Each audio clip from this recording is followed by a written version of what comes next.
तमाम जानकारियों के लिए बढ़ते हैं आगे। आरबीआई ने रेपो रेट में 25 बेसिस पॉइंट की कटौती कर दी है। लगातार दूसरी बार रेपो रेट में ये कटौती की गई है। इससे पहले फरवरी में भी रेपो रेट में 25 आधार अंक की कटौती की गई थी। यह करीब 5 साल में रेपो रेट में पहली कटौती थी। आज की कटौती के साथ अब रेपो रेट 6% हो गया है। रेपो रेट वो दर होती है जिस पर आरबीआई बैंकों को लोन देता है। इससे कम होने से आपके home loan, personal loan, car loan की किश्त कम होती है। आरबीआई की मॉनिटरी पॉलिसी कमेटी की बैठक में रेपो रेट में कटौती का फैसला लिया गया। आरबीआई के गवर्नर संजय मल्होत्रा ने बैठक में लिए गए फैसलों की जानकारी दी। आरबीआई की एमपीसी के नए फाइनेंशियल ईयर में यह पहली बैठक थी। तो रेपो रेट में 0.25% की कटौती की गई है और निश्चित तौर पर ये जो कटौती है इसका असर कहा जा रहा है कि शेयर बाजार पर भी दिखेगा। इसका असर अब आने वाले समय में आपके लोन पर भी देखने को मिलेगा। रेपो रेट अब 6% हो गया है और क्योंकि कमी की गई है, कटौती की गई है। और देखिए रेपो रेट का अगर आप सीधा मतलब ये समझो तो आप जो लोन देते हैं उसमें कहीं ना कहीं फ़र्क पड़ता है, ये महत्वपूर्ण है। और जब कटौती की गई है तो निश्चित तौर पर कहा यह जा रहा है कि आने वाले समय में इसका असर आपकी जेब पर भी देखा जाएगा। और कहा यह भी जा रहा है कि पिछले कुछ समय से जो लगातार शेयर बाजार की स्थिति बनी हुई है अब असर उस पर भी देखने को मिलेगा। और आकाश जिंदल साहब हमारे साथ जुड़ गए हैं, अर्थशास्त्री हैं। बहुत बहुत स्वागत है आपका लाइव टाइम्स पे सर। सबसे पहले सर ये बताइए, ये जो रेपो रेट में 0.25% की कटौती की गई है, ये आम जनता के लिए कितनी ज्यादा राहत भरी खबर है और इसका शेयर बाजार पर क्या असर पड़ेगा? देखिए, आम जनता के लिए और शेयर बाजार दोनों के लिए राहत की खबर है।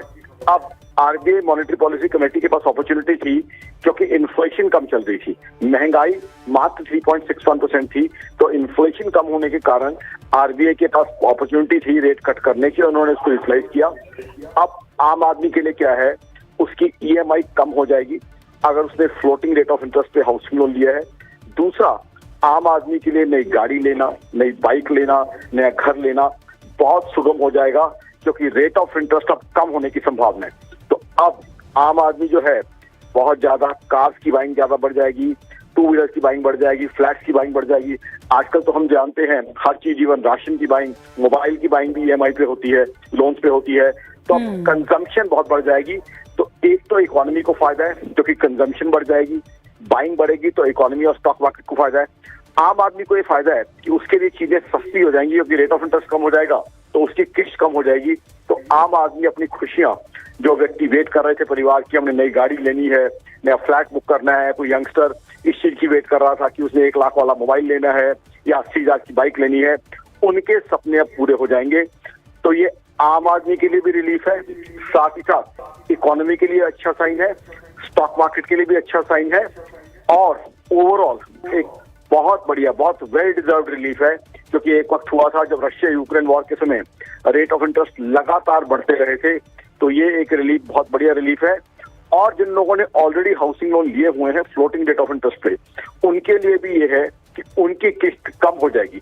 जिन्होंने पहले से घर लिया हुआ है, 2 साल पहले लोन लिया था, 6 महीने पहले लोन लिया था फ्लोटिंग रेट ऑफ इंटरेस्ट पे, उनकी भी किस्त कम हो जाएगी। तो उनके लिए भी काफी मेजर रिलीफ है।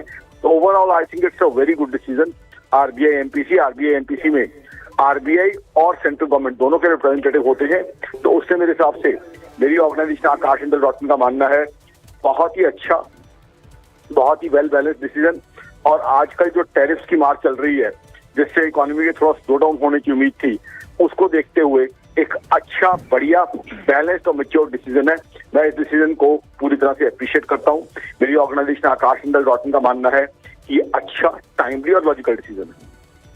जी अच्छा आकाश जी, एक छोटा सा सवाल ये भी था कि जो पिछले कुछ समय से, जैसा कि आपने भी जिक्र किया, टैरिफ के बाद जो स्थिति देखने को मिल रही है शेयर बाजार में, जो मंडे को स्थिति हमने देखी, हालांकि जो मंगलवार का दिन था वो थोड़ी राहत लेके बाद में जरूर आया, तो क्या सीधा इस पर भी असर पड़ने वाला है, ये भी हम देखेंगे?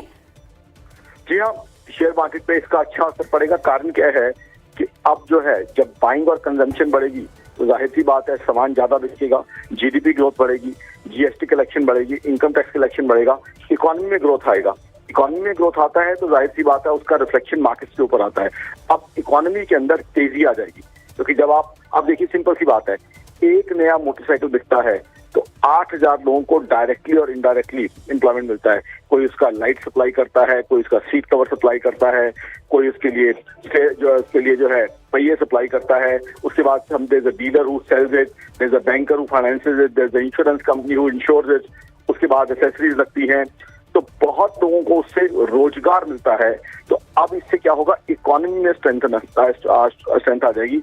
इकोनॉमी में स्ट्रेंथ आएगी तो जाहिर सी बात है उससे शेयर मार्केट पे अच्छा असर पड़ेगा। तो ओवरऑल आई थिंक ठीक है आकाश जी, बहुत शुक्रिया आपका हमारे साथ जुड़ने के लिए और बातचीत करने के लिए।